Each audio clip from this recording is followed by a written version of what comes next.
তেঁতুলিয়া স্থানীয় সরকার, পল্লী উন্নয়ন ও সমবায় মন্ত্রণালয়ের উপদেষ্টা আসিফ মাহমুদ সজীব ভূঁইয়া বলেছেন, আবরার ফাহাদ শুধু একটা নাম নয়।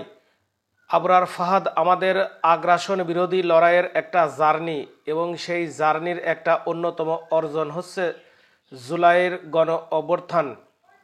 আজ বৃহস্পতিবার দুপুরে কুষ্টিয়ার শহীদ আবরার ফাহাদ স্টেডিয়াম উদ্বোধন অনুষ্ঠানে তিনি এসব কথা বলেন। আজ দুপুর 12টায় আসিফ মাহমুদের উপস্থিতিতে শহীদ আবরার ফাহাদের বাবা মোহাম্মদ বরকত উল্লাহ স্টেডিয়ামের উদ্বোধন করেন। এ সময় সেখানে আবরারের মা রোকেয়া খাতুন উপস্থিত ছিলেন। অনুষ্ঠানে সভাপতিত্ব করেন জেলা প্রশাসক তৌফিকুর রহমান। বিশেষ অতিথি হিসেবে উপস্থিত ছিলেন যুব ও ক্রীড়া মন্ত্রণালয়ের সচিব রেজাউল মাকসুদ জায়েদি, জাতীয় ক্রীড়া পরিষদের সচিব আমিনুল ইসলাম, কুষ্টিয়া পুলিশ সুপার মিজানুর রহমান সহ আরও অনেকে। এর আগে বেলা 11টায় কুষ্টিয়ার কুমারখালীর কয়া ইউনিয়নের রায়ডাঙ্গা গ্রামে আবরার ফাহাদের নামে মসজিদের সম্প্রসারণ কাজের উদ্বোধন করেন আসিফ মাহমুদ।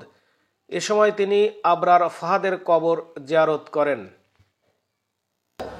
কুষ্টিয়া জেলা সম্মানিত, আজকে যে আবরার ফাহাদ স্টেডিয়াম উদ্বোধন করা হলো জীবিত করার জন্য, আপনারা জানেন আমরা ডিসেম্বর মাস থেকে শুরু করে ফেব্রুয়ারি মাস পর্যন্ত